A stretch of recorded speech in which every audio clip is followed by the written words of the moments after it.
નમસ્કાર દર્શક મિત્રો, વડોદરા ટુડે ન્યૂઝ ચેનલમાં આપ સૌનું સ્વાગત છે।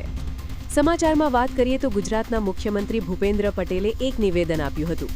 એક બાજુ સુરતનો વિકાસ થયો છે, બીજી બાજુ અમદાવાદનો વિકાસ થયો છે, પણ ખબર નથી પડતી વડોદરાનો વિકાસ કેમ નથી થતો। વડોદરા મહાનગર સ્થાનિક સ્વરાજ્યની નગરસેવક અને નગરસેવિકાઓની ચૂંટણીને હવે ફક્ત અને ફક્ત ગણતરીના દિવસો જ રહ્યા છે। વડોદરા શહેરની 2 અબજપતિ પાર્ટીઓ આજે પોતાના પાર્ટીના ઉમેદવારો અને પેનલને જીતાડવા માટે એડી ચોટીનો છેલ્લામાં છેલ્લો જોર ચલાવી રહ્યા છે। મોટી મોટી રોડ રસ્તા પર રેલીઓ કાઢી રહ્યા છે। કેમ રેલીઓ કાઢવી પડે છે? મોટા મોટા હોર્ડિંગ બેનરો રોડ રસ્તા ઉપર લગાડવા પડે છે?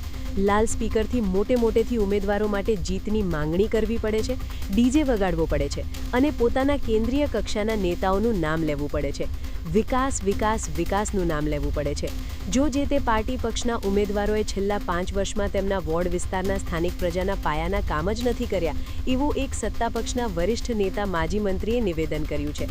ફક્ત અને ફક્ત કાગળ ઉપર કામ બતાવવામાં આવે છે, પણ વડોદરા શહેરના એકે વોર્ડ વિસ્તારમાં પ્રજાલક્ષી પાયાના કામો થયા જ નથી અને હવે 5 વર્ષ પછી ચૂંટણી આવતા મોદીના નામે અને રાહુલ ગાંધીના નામે વોટ મત માંગવા નીકળી પડ્યા છે।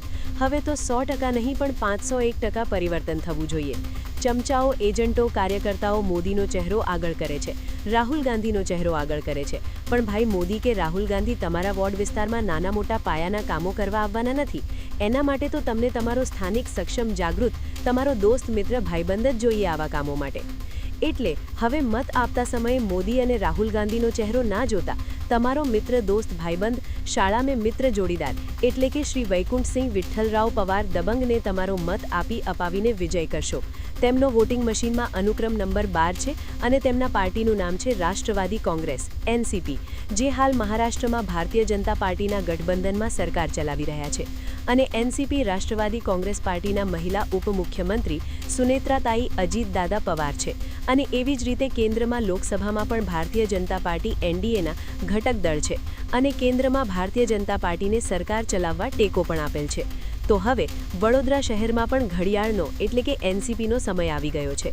તો આપ સૌ એનસીપી પાર્ટીના વૈકુંઠસિંહ વિઠ્ઠલરાવ પવાર દબંગને આપનો પૂર્ણ સહયોગ સાથ સહકાર આપશો જીતવા માટે, એવી વિનંતી। ધન્યવાદ।